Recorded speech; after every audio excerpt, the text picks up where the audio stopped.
Chapter 23 Death, People and Spirits.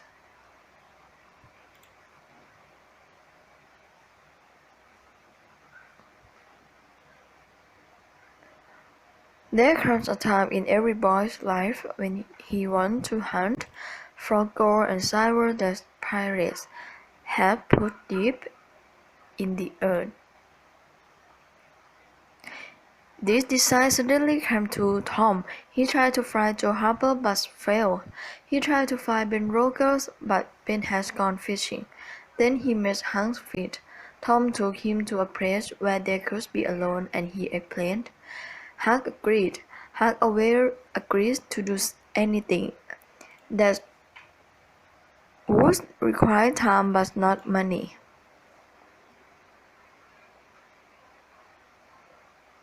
He has no money but much time. Well, said Huck. Oh, almost anyway. Do you mean that there is money in the ground everywhere? No. It is in very special place, Huck. Sometimes on islands, sometimes in our box under the earth of a dead branch of an earth tree, but mostly under the floor in a house where the spirits of the dead gather. Who puts it there? People who take it away from other people. Why do they put in it the ground? If I were rich, I'd spend this money and enjoy it. I would too, but these people are different. Do they never return to get it? No, they think that they will, but they forget where it is. Or they died. How are you going to find it, Tom? Where will you look? We tried hunting for gold on the islands when we were pirates. I know where there is a house full of spirits. And there are old trees with dead branches everywhere. Is there gold and silver under every dead branch? No, that would not be possible. How do you know which one to choose? Choose all of them. Tom, we shall be working all summer. What's it wrong with that? We might find $100. All valuable stones. Like diamonds. How you like that?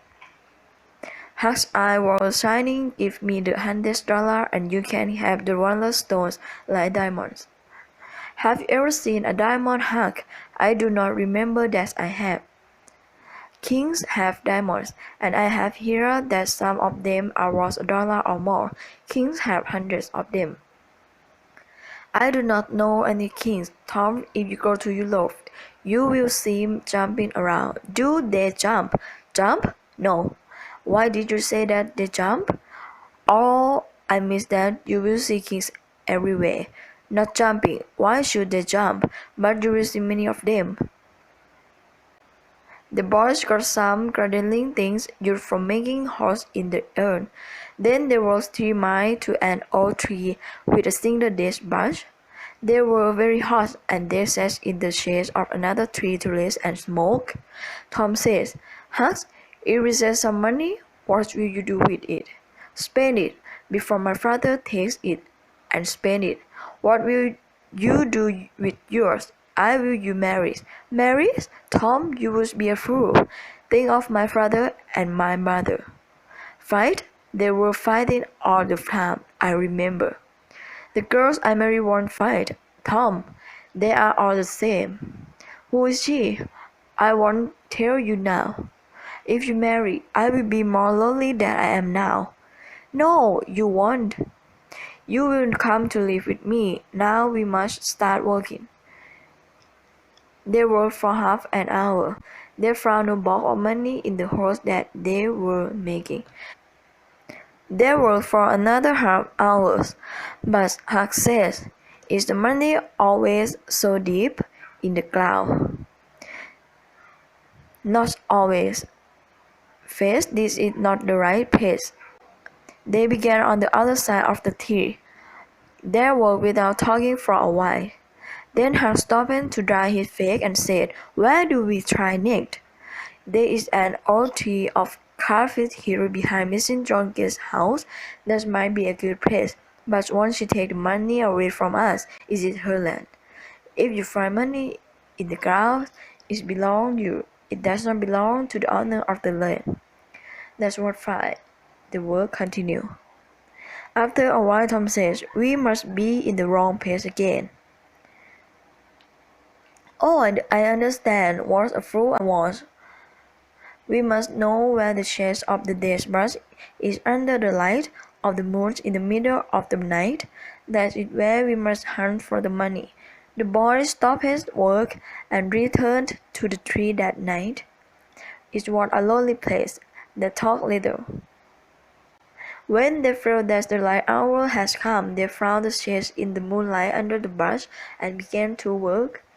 Their interest was strong. They worked fast. The holes grew deeper and deeper. But every time they found something hard in the earth, it was only a rock. After a while, Tom says, "Huck, we are wrong again. We can't be wrong." We saw the shade of the brush, but first the time was not right. We can't. We did not know. "We should stop trying," Huck said. "We never know the right time. And I do not like the middle of the night with spirits of death men around. I feel that there is one behind me all the time and am afraid to turn. I feel the same, Huck, and they almost always put a dangerous man in the hole to guard the gold and silver." "They do. Yes, they do. I always hear that." "Tom, I do not like to be where there are dead people. They will certainly cause trouble for us, and I do not like it. Suppose this one should lift his head. He is only bronze. No. Suppose his bones should speak to us. Stop that talk, Tom. That is a fearful idea." "Huck, I do not like this place. We can try another." "Where?" "The old house where the spirits gather." "Tom, I do not like spirits or their house. That people may speak to us first, but they won't come quietly behind us as spirits do, then suddenly make fearful noises." "But have spirits travel only at night? We can go to the house in the day." "That is true, but people never go near that house in the day or the night. That is because a man was cried there. But nothing is seen except in the night, and then only blue lights are seen. When you see those blue lights, Tom, you know that spirits are near. Because only spirits use them, I agree to go to the house if you want to. But I do not think that is safe.